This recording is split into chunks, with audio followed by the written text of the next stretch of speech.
sabi niya, i-compare natin. Ito, i-compare.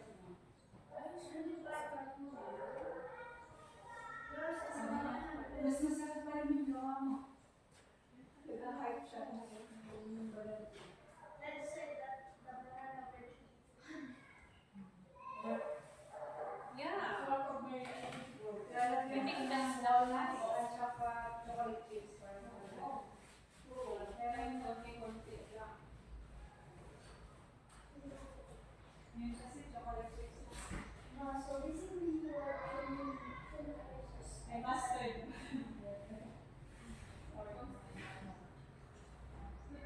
you're eating apple.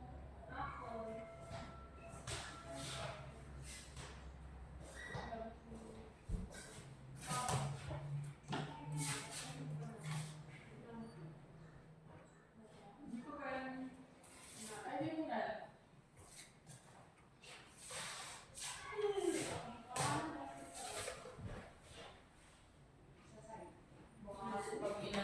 Sayang. Parang ang ano kasi ay ito.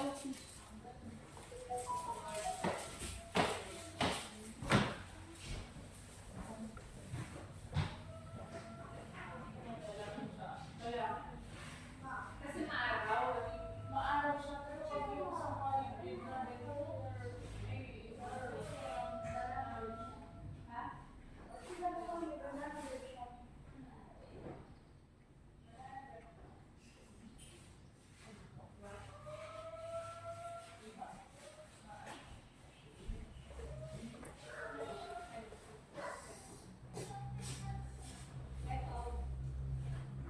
Eh, wait ka.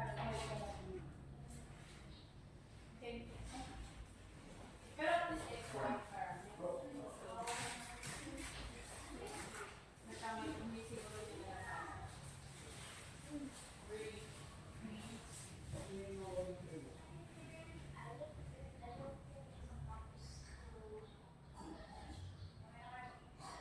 Oh, I forgot. See?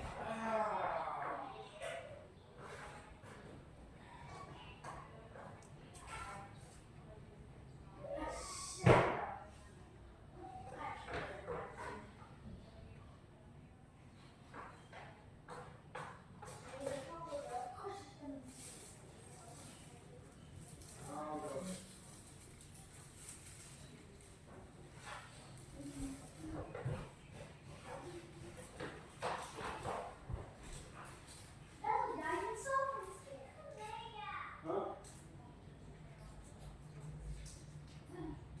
I'll get some cereal later.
Look like a ninja.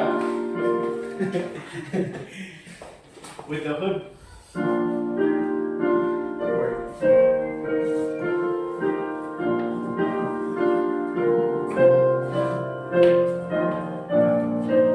Sa'yo pa lang, kaibigan mo. Okay na. Sabi ko mamaya. Sige. Pero kasama yung family niya kaya. Uy, bagay mo ito ah. Like cross.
Alright, let's go ahead and start po by way of singing.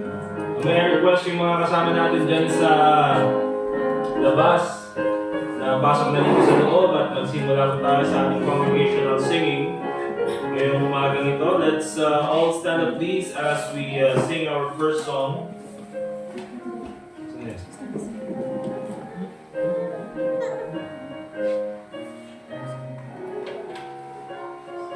Alright, song number 185, My Savior's Love.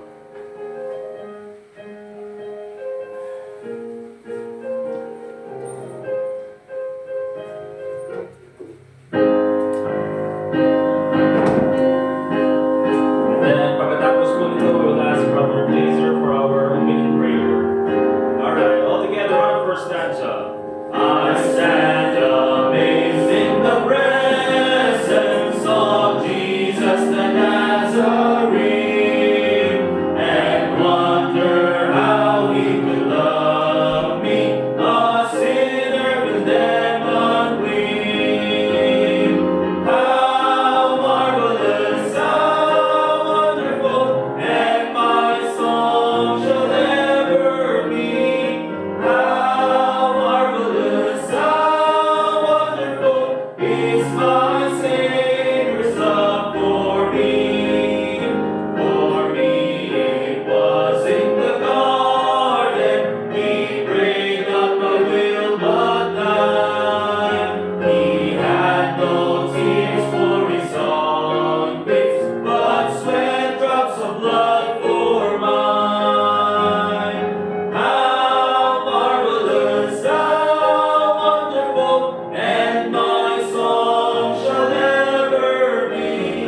How marvelous, how wonderful is my Savior's love for me.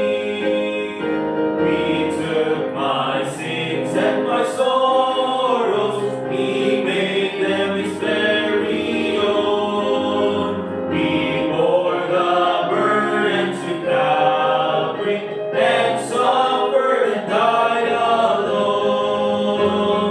How marvelous, how wonderful, and my song shall ever be. How marvelous, how wonderful is my Savior's love for me. When with the ransom and glory his face I at last shall see, 'twill be my joy through the ages to sing of his love for me. How marvelous, how wonderful, and my song shall ever be. How marvelous, how wonderful is my Savior's love for me. Remain standing please, tawagin ko na si Brother Jazer para sa ating opening prayer. Level na lang. Dakilan namin Diyos sa Panginoon sa oras ito at kami papasalamat sa pagkakataon na kami pinipulin niyo sa itong bahay sambahan. Kami po sumamba sa Diyos sa Espiritu at sa katotohanan na po namin. Patuloy po pagpalayan ng bawat bahagi po ng servisyo po sa mga ito at maging mga kapatiran po namin na pagkakapalayan at po sila sa pagkakating ng safe at pakasama po namin sila sa pananabahan sa oras ito. At po rin na po kay Panginoon, mga samdalayan sa Panginoon Jesus. Amen. Amen. Amen. Thank you. Be seated, please. And one more song. We'll sing song number 183. Oh, how I love Jesus.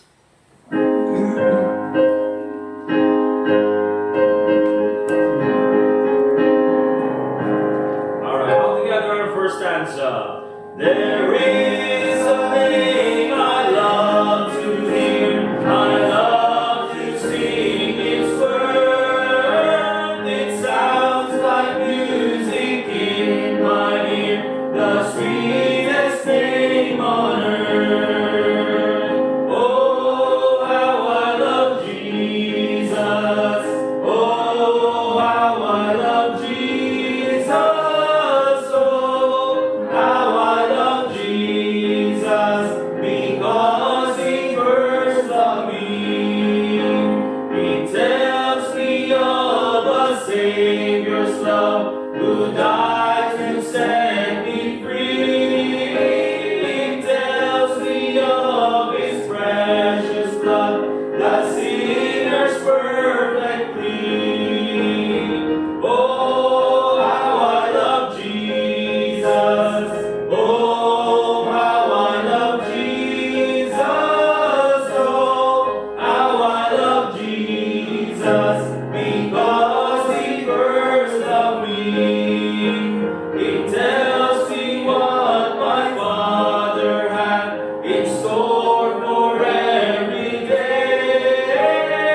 Sunday school this morning. We'll ask Brother RJ to come preach to us. And yeah, hopefully 9:50. Okay.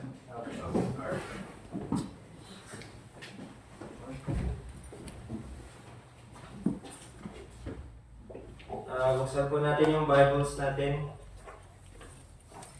2 Corinthians chapter 6 verse 14 to 18.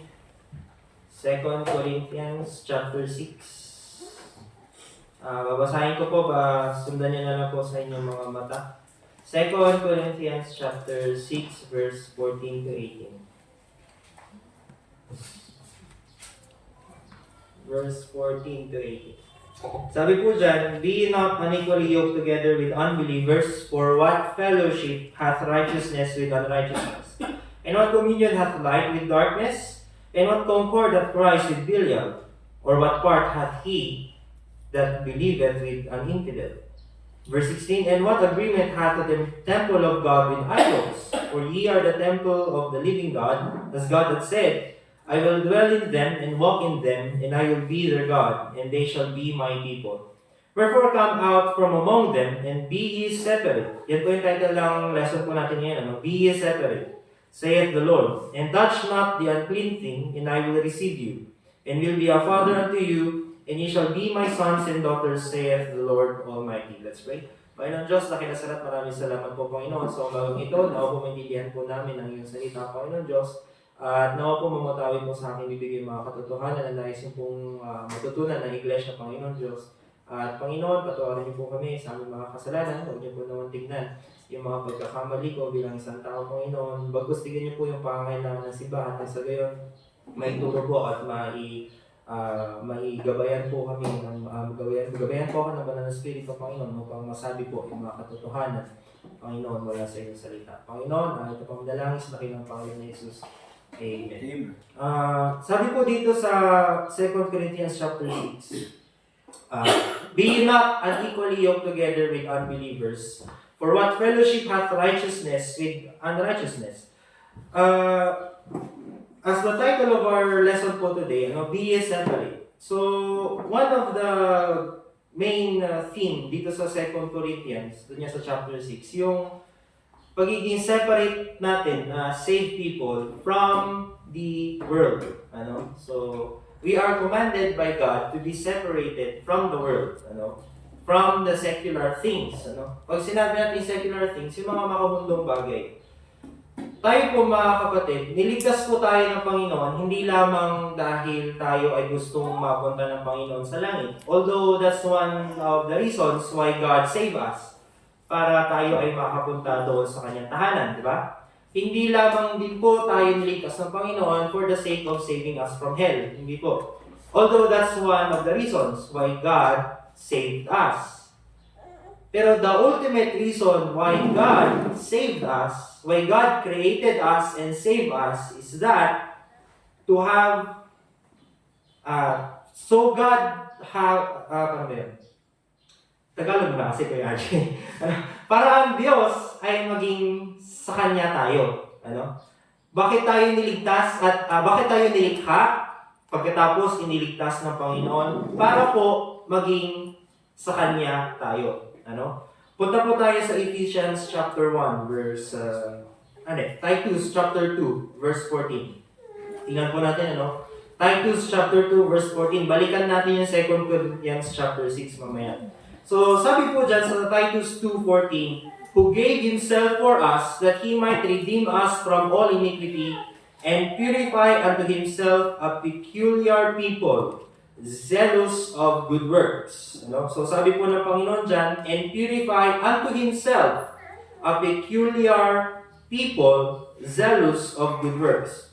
So, ang Panginoon, ibinigay niya yung sarili niya para sa atin, nang sa gayon tayo do ay maligtas, tayo ay ma-redeem sa ating mga kasalanan. Sabi dyan, hindi lang yun yung purpose ng Panginoon, hindi lang tayo para iligtas sa ating mga kasalanan, kundi i-purify din tayo para sa Kanya. Purify unto Himself a peculiar people, kakaibang sambayanan, kakaibang mga tao ng Diyos. Yun yung peculiar, kakaiba, zealous of good works. Ano? Sabi rin po dun sa Luke chapter 1 verse 17, basahin ko na lang po. Ano? Luke chapter 1 verse 17, and he shall go before him in the spirit and power of Elias, to turn the hearts of the fathers to the children, and the disobedient to the wisdom of the just. Sabi dyan, to make ready a people prepared for the Lord. So, Old Testament pa lang, sinasabi na ng Panginoon na sa New Testament, yung Gentile people, Gentiles, would be the people of God. Yun yung magiging tao ng Diyos. Doon naman din po sa Ephesians chapter 1 verse 5, basahin ko na lang din po. Ephesians chapter 1 verse 5. Having predestinated us unto the adoption of children by Jesus Christ to Himself, according to the good pleasure of His will. Sa mga verses na binasa natin mga kapatid, it is obvious na from these verses as to why God saved us. We are created and saved by God for His glory. Hindi lamang po tayo niligtas, kaya nga sabi ko, hindi lamang po tayo niligtas ng Panginoon para po tayo ay maligtas sa impyerno. Hindi lang po tayo niligtas ng Panginoon para lang mapunta tayo sa langit. Hindi. Although those are one of the reasons kung bakit tayo naligtas. Pero ang pinaka-purpose ng Panginoon para po tayo ay magbigay kawalhatian sa Panginoon. So, yung pinaka-purpose natin dito sa mundo ay magbigay ng kawalhatian sa Panginoon, magbigay gloria sa Panginoon Diyos. We are created and saved by God for the praise of God. So, we Christians are saved by God. So, tayo po ay niligtas ng Panginoon para po yung kanyang pagmamahal ay mayroong object. Pag sinabi natin object, yung kanyang pagmamahal, mayroong tao na pwede niyang pagbuhusan ng kanyang pagmamahal. Nauunawaan po ba natin yun? So, ang lesson po natin kasi ngayon is separation, be ye separate. Doon sa 2 Corinthians na binasa natin sa chapter 6, ang utos ng Panginoon, huwag daw tayo makikihalubilo sa mga unbelievers. Huwag daw tayo makikihalubilo sa mga unrighteous. Huwag daw tayo makikihalubilo sa unclean thing. Yan po yung mga worldly things, Sabi po dyan doon sa verse 16, 2 Corinthians chapter 6, verse 16, and what agreement hath the temple of God with idols? For ye are the temple of the living God, as God has said, I will dwell in them and walk in them, and will be their God, and they shall be my people. So mga kapatid, unawain po natin na since God wants us to be His praise, since God wants us to glorify Him, since the purpose of God is for us to glorify God, nais niya na tayo ay ma-separate, maging holy, apart from the world. Kasi inawain po natin ito mga kapatid. You cannot glorify God kapag ikaw ay namumuhay carnally, namumuhay ng makamundo. Kung ang purpose mo bilang isang Kristiyano ay maging kawalhatian para sa Panginoon, magbigay ng kawalhatian para sa Panginoon, tapos at the same time, namumuhay ka ng makamundo, nagagawa mo ba yung purpose mo para sa Panginoon? Example, Kristiyano ka nga, nagsisimba ka nga, pero umiinom ka naman, you are lasinggero ka, sabi natin. Nag-glorify mo ba ang Panginoon sa ganong lifestyle? Naninigarilyo ka, di ba? Nag-glorify mo ba yung Panginoon sa ganong lifestyle mo? Example, mahilig ka sa pagsusugal. Nag-glorify mo ba ang Panginoon para dyan sa lifestyle na yan? Nai-gets ko ba natin? So, one of the main reason why God wants us to be separated from the world is because of the predestination. Yung predestination, mga kapatid, punta po tayo sa Ephesians chapter 1. Ito po yung pinakarason kung bakit tayo nais ng Panginoon separate, maging holy, apart from the world. Bakit ayaw ng Diyos na tayo ay mamuhay ng makamundo? Bakit ayaw ng Diyos na tayo ay mahiwalay sa mga tao na nanginginom, sa mga tao na hindi naniniwala sa salita ng Diyos, sa mga tao na nagkukunwaring naniniwala sa salita ng Diyos, pero hindi naman naniniwala sa inspiration of the Word of God, o kaya hindi naniniwala sa salita mismo ng Diyos. Bakit tayo nais ng Diyos mahiwalay doon sa mga taong yon? Una po sa lahat kasi dito, kung babasahin natin sa Ephesians chapter 1, verse 4, basahin natin sa verse 3 muna, verse 3. Blessed be the God and Father of our Lord Jesus Christ, who hath blessed us with all spiritual blessings in heavenly places in Christ, according as He has chosen us in Him before the foundation of the world, that we should be holy and without blame before Him in love. Doon sa verse 4, tingnan niyo po mga kapatid, according as He hath chosen us, tayo daw po ay pinili ng Diyos. Nagigets po ba natin? Pinili daw tayo ng Diyos before the foundation of the world. Because of the foreknowledge of God. Pag sinabi natin foreknowledge of God, di ba ang Diyos alam niya na lahat? Bago pa niya nilikha ang sanlibutan, alam niya na ang panimula at ang huli. Kasi nga, sabi ng Panginoon, I am the Alpha and Omega, the beginning and the last. Alam na ng Diyos, because He is not bounded by time. Hindi siya nasasakop ng oras, ng panahon. No? Alam niya na kung ano yung nangyari at mangyayari. Di ba? Kaya sabi dyan, before the foundation of the world, we are already chosen by God to what? Anong destination? Ano yung chinos ng Panginoon? Ano yung pinili ng Panginoon? That we should be holy and without blame before Him in love. So tayo mga ligtas na tao, mga kapatid, tayo daw po ay pinili na ng Diyos para para maging banal, holy, separate, and without blame before Him in love. Verse 5, having predestinated us unto the adoption of children by Jesus Christ to Himself, according to the good pleasure of His will. Verse 6, to the praise of the glory of His grace, wherein He hath made us accepted in the beloved. Ano pong ibig sabihin ng mga kapatid? Meron kasi nagtuturo ng mali na predestination. Usually, kung narinig nyo na yung sinasabi natin Calvinism, Pag sinabi kasi natin Calvinist, mga kapatid, ang paniniwala nila sa predestination, ang Diyos daw, pakinggan po natin may ito, mga kapatid, kasi importante po ito. Ang Diyos daw, namili kung sino yung maliligtas at hindi maliligtas. Yun ang paniniwala nila. Yun yung paniniwala ng mga Calvinist. Sabi nila, yung verses daw na binasa natin, ang patungkol dyan, meron daw pinili ang Diyos na maliligtas at meron daw pinili ang Diyos na hindi maliligtas. Pero hindi nila sinasabi na meron pinili ang Diyos na hindi maliligtas. Ang sinasabi lang nila, meron daw ang Diyos na pinili na maliligtas. So automatically, meron pinili ng Diyos na hindi maliligtas, na pupunta ng impyerno. Bakit? Bakit ganun yung paniniwala nila? Kasi yung paniniwala nila, naniniwala sila doon sa limited atonement. Pag sinabi natin limited atonement, yung pagkamatay doon ng Panginoong Jesucristo, para lang doon sa mga taong maligtas. Pero hindi po, ang Biblia, Panginoon, maliwanag sa Biblia na sinasabi ng Diyos na si Jesucristo ay namatay to all men, para sa lahat ng tao. Naniniwala man o hindi. Kudyo, Muslim, di ba? Red, black, yellow, ano pa ba mga color ng skin, di ba? White. Lahat ng tao, para sa lahat ng tao namatay si Kristo Jesus. Pero, ang maliligtas lang, yung nagtiwala kay Jesus. Di ba? Pero ito po tandaan natin, yung sinasabi po na predestination dito sa Bible ay patungkol po sa mga ligtas na.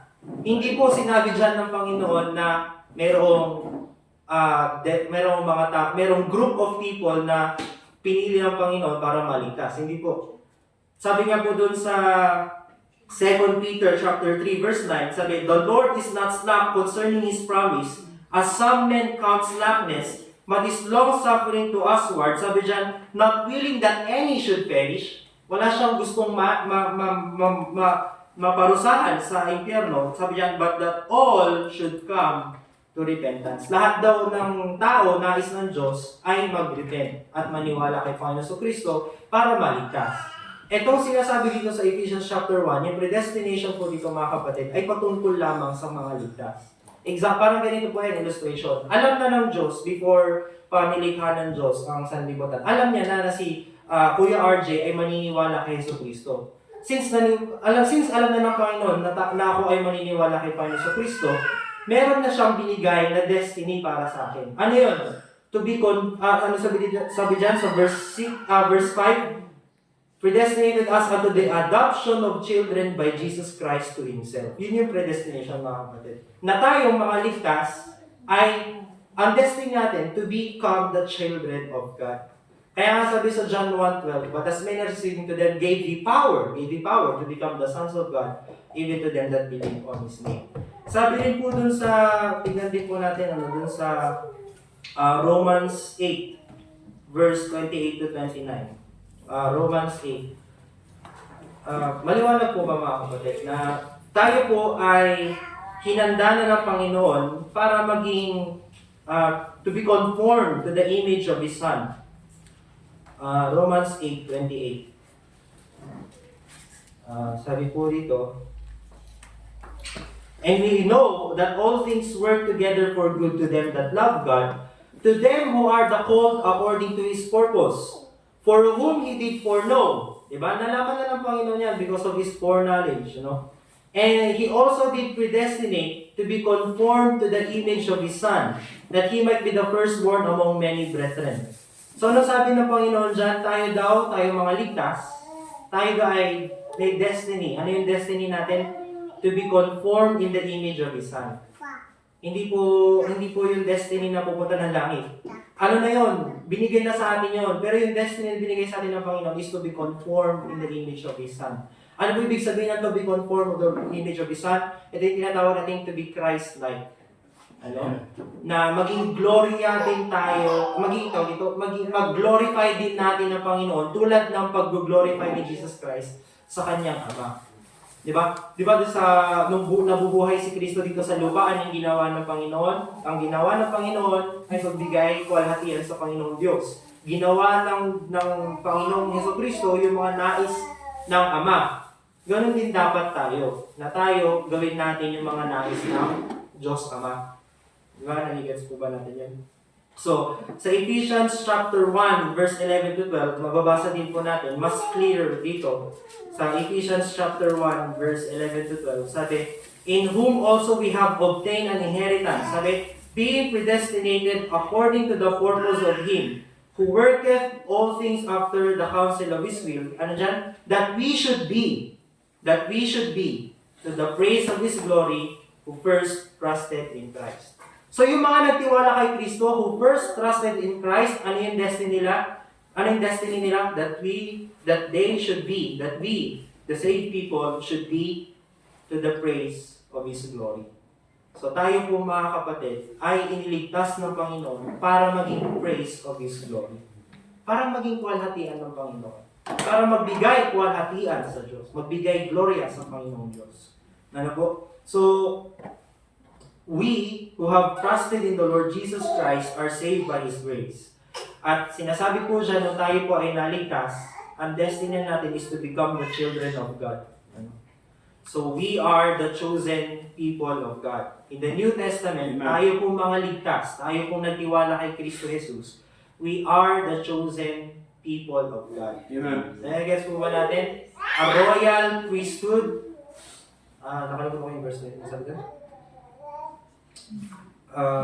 Anong verse nga kasi yun? Basta sabi doon tayo daw ay royal priesthood, di ba? A peculiar people. Gets mo ba natin? Tayo po ay pinili ng Diyos. Na maging tao niya.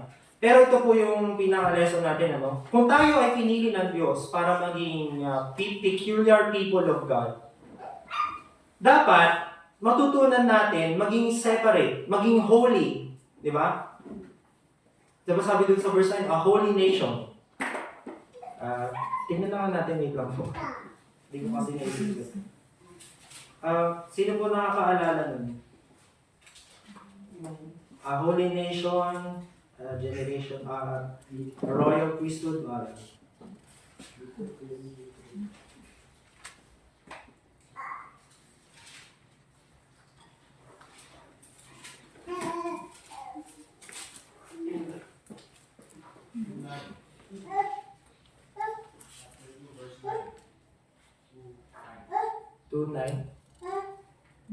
Anong book po? First Peter. First Peter. Sorry. First Peter 2:9. Ayan, sabi, but ye are a chosen generation. Ayan pala, generation of royal. Ayan, But ye are, buti na lang binaklan natin, ano? But ye are a chosen of generation, a royal priesthood, an holy nation, sabi, a peculiar people, that ye should shew forth the praises of Him who hath called you out of darkness into His marvelous light. So tayo po mga ligtas na tao, mga kapatid, tayo po mga ligtas na Kristiyano, we are a chosen generation. Anong pinili ng Diyos? A royal priesthood, a holy nation, a peculiar people, that ye should shew forth, na may pakita daw natin yung praises of Him who hath called you out of darkness into His marvelous light. Ibig sabihin mga kapatid, sa buhay natin mga Kristiyano, dapat makikita na sa buhay natin na binibigyan natin ng kwalitian ang Panginoon. Kasi yun yung destiny natin eh. To be His praise of His glory. To be conformed in the image of His Son. Yun ang po sinasabi ng Panginoon. Kaakibat po nito yung pagiging peculiar people natin. Pag sinabi natin peculiar people, kakaibang tao ng Diyos. Separate from the world. Separate from secular things. Separate from unbelievers. Separate from those who doubt the Lord Jesus Christ. Right. Nagigets mo ba natin yan, mga kapatid? So, in essence, God wants us to have us for His own. Ang nais ng Diyos, mapasa Kanya tayo. Ayaw ng Diyos na may kahati tayo sa iba. May kahati siya sa iba, sa atin. Kaya nga doon sa 2 Corinthians chapter 6, ano sabi? Be ye separate. Nung after niya sinabing, be ye separate, ano sabi niya? And you will be my people, and I will be your God. Sabi ng Diyos, di ba? Yun din po yung pangako niya sa Israel noon, di ba? Sa Old Testament. Pero ngayon, binibigyan niya na yung pangako na yan sa atin, mga ligtas na tao. Hudyo man, Pilipino man, Amerikano man, kahit sinong tao, basta't naniniwala kay Panginoon Kristo, ang pangako ng Diyos, you will be my people. Diba? Pero paano tayo magiging tao ng Diyos kung tayo ay namumuhay pa sa makamundo? Namumuhay pa tayo sa karnal na pamamaraan. Kaya nga na-example ko kanina, nanginginom, ganyan, di ba? Mahilig manood ng kung ano-ano sa internet o sa kung ano man na pinapanood natin na makamundo, di ba? Nagsusugal, mga ganyan. Marami pang iba na kasalanan na ginagawa na makamundong pamamaraan. Nagigets po ba natin? So one of the main reason why God wants us to be separate from the world is because of our destiny. Ano yung destiny natin na yun? That we should be the praise of His glory who first trusted in Christ. He also did predestinate to be conformed to the image of His Son. We are called to be Christ-like, mga kapatid. Yun. We are called to be Christ-like. Although hindi natin talaga yan matatamo hanggang rapture. Pero dapat ngayon, binigyan na tayo ng Panginoon ng kakayanan. Binigyan niya na ang banal na Espiritu sa atin para magawa yung mga nais niyang gawin natin sa buhay. Diba? Kaya nga nandyan yung mga binigay na rules sa Bible eh. Nandyan yung, huwag kayong maging mapagpatawad kayo. Sabi ng Panginoon, di ba? Maging mapagpatawad kayo, maging mabait kayo sa church, di ba? Andyan din yung, huwag kayong manginom, huwag kayong, ang daming nilista ng Panginoon Kristo at ni Apostle Paul, di ba? Sabi pa nga ng Panginoon Kristo, take up your cross, di ba? Your daily cross. Bakit ganun na sinasabi ng Panginoon? Kasi nga, tinitrain tayo ng Diyos para mag-fulfill yung purpose ng Panginoon sa atin. Ano yung purpose ulit na yun? To be the praise of His glory. Para mabigay natin yung kalatian sa Panginoon. Nagigets po ba natin? Pangalawang reason, why God wants us to be separated from the world. Bakit ayaw ng Diyos na tayo ay mamuhay na parang walang Diyos, na parang makamundo? Marami kasi ngayon, ligtas nga. Pero ang mas pinaniniwalaan nila, yung mga liberal na Kristiyano, naniniwala na, okay lang na maging bakla. God wants us to be separated from that ideology, mga kapatid. Bakit? Kasi nga, paano ka magiging kalahatian sa Panginoon? Paano mo mabibigay yung gloria sa Panginoon kung naniniwala ka dun sa basurang ganun, di ba? kung naniniwala ka doon sa paniniwala ng mga taong hindi naman ligtas. Nagigets po ba natin? Nais ng Diyos tayo po ay mahiwalay doon sa mga ideologies and lifestyle na gano'n sa makamundong buhay. So, pangalawang reason, bakit nais ng Diyos na tayo ay ma-separate, maging holy, apart from the world. Pangalawa, God is jealous. Seloso ang Panginoon. Gaya nga na sabi ko kanina, di ba? We are created. Hindi lang tayo nilikha ng Diyos. Tayo rin po ay niligtas ng Diyos. Naalala niyo yung kanta, di ba? May kanta na 2 beses. Ikaw ay akin, di ba? Bakit 2 beses? Nilikha ka ng Diyos. Niligtas ka pa ng Diyos. Di ba? Basta yung kantang yun, di ba? Mamaya, special number ni Kuya Dustin. So, yun, di ba? Kung tayo ay sa Panginoon, nararapat lang ba na pagselosan ng Diyos yung mga umaagaw sa Kanya sa atin? Example, sa mag-asawa, di ba? Wala pa po akong asawa, pero alam ko naman to, di ba? Example sa mag-asawa, gusto mo ba yung asawa mo na nasa iba? Na lagi na lang sa ibang tahanan, di ba? Pagsiselosan mo talaga. Ganun din po ang Diyos. Sabi dun sa Exodus 20 verse 5, Thou shalt not bow down thyself to them, nor serve them, for I, the Lord thy God, am a jealous God, visiting the iniquity of the fathers upon the children unto the 3rd and 4th generation of them that hate me. Jealousy, mga kapatid, magandang trait din po yan. As long as you are deserving of that jealousy, di ba? Ang Diyos, deserve naman niya na tayo ay sa Kanya lang. Kasi nga sa Kanya naman talaga tayo. So deserve ng Panginoon na magselos kung tayo ay nananambahan sa ibang Diyos. Kung tayo ay namumuhay ng makamundo. Nais ng Diyos na sa Kanya lang tayo. Nagigets po ba natin? I'm a jealous God, the Lord says. Hindi lang sinabi na I'm a jealous God. Sabi niya, whose name is jealous. Exodus 34 verse 14. For thou shalt worship no other God, for the Lord, capital L-O-R-D, Jehovah, whose name is jealous. Ano yung isa sa mga pangalan ng Panginoon? Jealous. He's a jealous God. God did not only want us to be separate from the world in order for us to be conformed to the image of His Son. He is also the jealous God. He just wants us to be for His own. Tayo po ay para lamang sa Panginoon. God wants the Christian to be separate from everything that would take away the purpose of God's creation and redemption of man. If God doesn't have all of us, He is jealous of what takes us from Himself. Nagsiselos din po ang Panginoon kung tayo po ay ano bang term doon? Tayo po ay sabihin na natin, nakikiapig doon sa ibang Diyos. Doon sa ibang ideology apart from His Word. Nagigets po ba natin? We are God's people. Bilang mga tao ng Diyos, pag tayo po ay namumuhay na makumundo, pag tayo po ay naniniwala sa ibang paniniwala bukod sa salita ng Diyos, nagsiselos po ang Diyos. Diba po? Lagi po yan sinasabi ng Panginoon doon sa bayan ng Israel in the Old Testament time.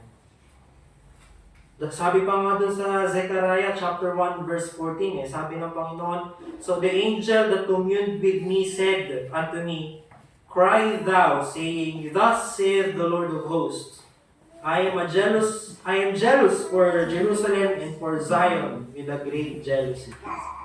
Ganun din po ang pananaw ng Diyos hanggang ngayon sa mga people of God, sa mga taong ligtas.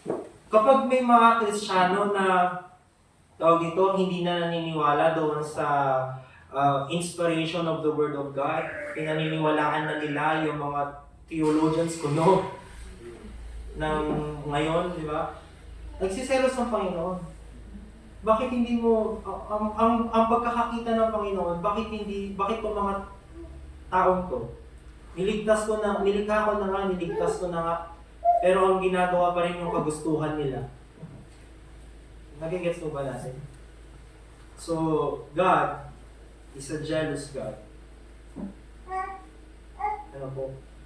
So, this is the reason why God wants us to be separated from those people who doubts the Word of God, from those who do not hold the doctrines of the Bible, and even from those who only wants the world's pleasures and fame.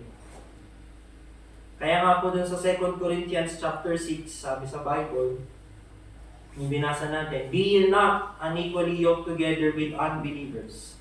For what fellowship hath righteousness with unrighteousness?" O nga naman, isipin mo, bakit mo ilalagay yung malinis na pinggan doon sa maruruming pinggan? Di ba? Bakit mo ilalagay yung sarili mo, ikaw na niligtas ng Panginoon, doon sa maruruming kaisipan, maruruming gawain? Di ba? Nandyan na yung smoking yan, drunkenness, fornication. Kung ano na pa mga kasalanan ng ginagawa. Di ba?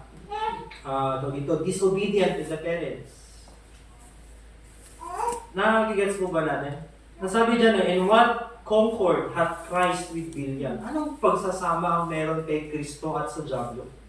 Meron ba? Wala, di ba? "In what part hath he that believeth with an infidel?" Meron ba kayong reason para sumama doon sa mga hindi mananampalataya? May rason ka ba para makihalubilo sa mga hindi naniniwala sa salita ng Diyos? Sa mga hindi naniniwala sa mga tinuro sa iyo mula sa Biblia? Kaya nga sa young people, apat na katabi yung people dito. Ay, hindi young people pa. So, yan. Sa mga young people natin, pag dumating yung araw na kayo ay maghahanap ng partner in life, dapat yung kahalintulad yung Kristiyano. At hindi lang yung kahalintulad yung Kristiyano, kahalintulad yun ng doktrina, ng pananaw sa buhay, ng practices. Di ba? Hindi sapat na ligtas lang. Kasi nga sabi dito sa Bible, "What fellowship hath righteousness with unrighteousness?" Ligtas nga, pero hindi naman naniniwala sa King James Bible. Ligtas nga, pero hindi naman sumusunod sa mga salita ng Diyos. Ano? So sabi dyan, "And what agreement hath the temple of God with idols?" Imagine nyo mga kapatid, dito sa church natin, maglagay tayo ng rebulto dyan. Tama ba yun? Sa buhay din natin, imagine mo, niligtas ka ng Panginoon, binigay ng Panginoon lahat ng pangangailangan mo, pero kung sinasama mo, iba pang Diyos. Sabi, "For ye are the temple of the living God. As God hath said, I will dwell in them and walk in them, and I will be their God, and they shall be my people. Wherefore come out from among them, and be ye separate, saith the Lord, and touch not the unclean things, and I will receive you." Paano tayo tatanggapin ng Panginoon? Paano tayo magiging people of God? Separate from unclean things. "And will be a father unto you, and ye shall be my sons and daughters, saith the Lord Almighty." So God wants us to be separated from people who doubts the Word of God. Worldly living, ayaw din ng Diyos yan. Ito pa, yung mga compromising faith practices. Ano yung mga yun, Kuya RJ? Example, yung contemporary Christian music, yung mga rock and roll, pero may Jesus, kaya Christian. Layuan natin yung mga ganon kasi makamundo po yun. Pinattern yun sa sanlibutan. Pinattern yun sa pop music. Para daw maging appeal, para ma-appeal yung mga young people, lagyan daw natin ng drums in church natin. Dito, tama ba yun, mga kapatid? Hindi po, So, being separate from the world will keep us holy for God. So, importante po yan, holiness, separation from the world of God. Hindi po porket tayo po ay ligtas, nagsisimba na, hindi na tayo magsastrive o mag-i-effort na mawala na sa atin yung mga worldly na bagay na nakasanayan natin.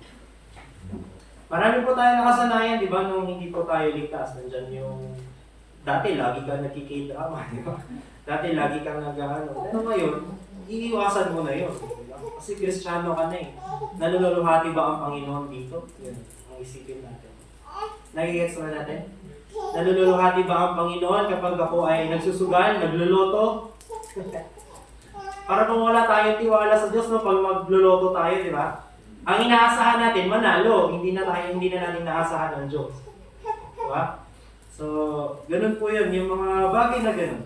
Sa Ephesians chapter 2, verse 8 to 10, last verse na titignan natin, Ephesians chapter 2, verse 8 to 10, sabi lang, "For by grace are ye saved through faith, and that not of yourselves, it is the gift of God." So yung kaligtasan, binigay sa iyo ng Diyos, regalo yan ng Diyos, wala kang ginawa para mapasayo yan, nagtiwala ka lang kay Kristo. "Not of works, lest any man should boast." Ano? Hindi daw sa pamamagitan ng gawa. Sabi dyan, "For we are His workmanship, created in Christ Jesus unto good works, which God hath before ordained that we should walk in them." Tayo po ay niligtas ng Diyos para sa Kanya. Ano po? Hindi po para sa sanlibutan. Kaya nga, minsan, di ba, sabi natin, we are pilgrims, di ba? Manlalakbay lang tayo dito sa mundo. Hindi po talaga tayo dito para sa mundo. Ano po? So, mamuhay tayo as a citizen of heaven, di ba? Imagine mo na yung heaven. Sa heaven ba may K-drama? Wala doon, di ba? So, huwag ka na makikita. Sa heaven ba, merong bang alak sa heaven? Ewan ko. Sabi ni sana meron, dami lang. Hindi, wala ba? Pero, ang sabi sa Bible, we should be separate from the world. So, natutunan ko ba tayo? We should be a peculiar people, a chosen generation, a royal priesthood. So, let's pray po. Tayo po ito ngayon.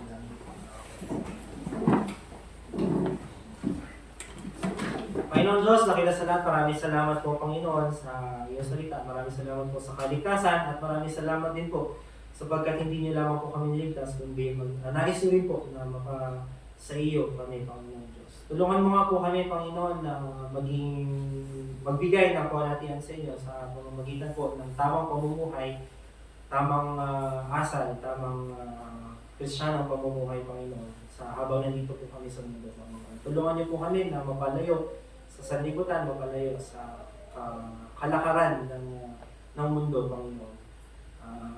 Panginoon, tulungan niyo rin po kami na mag-win ng soul, Panginoon. Nang sa gayon, marami po pong tao ang siyang maniwala sa iyo at marami pong tao ang mamuhay para sa iyo, Panginoon Diyos. Panginoon, ang ito pong dalangin sa kinamahalan ng Jesus sa iyo. Let's have a break po. Break.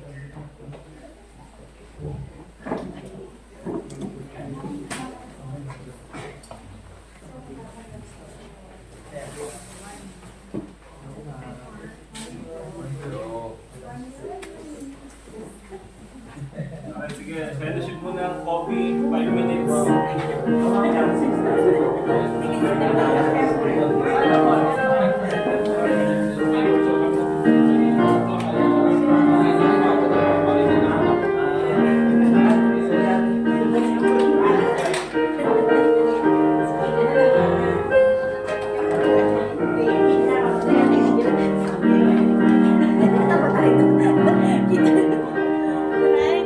Hi, how are you? Sorry, I'm coming. I cannot kiss you.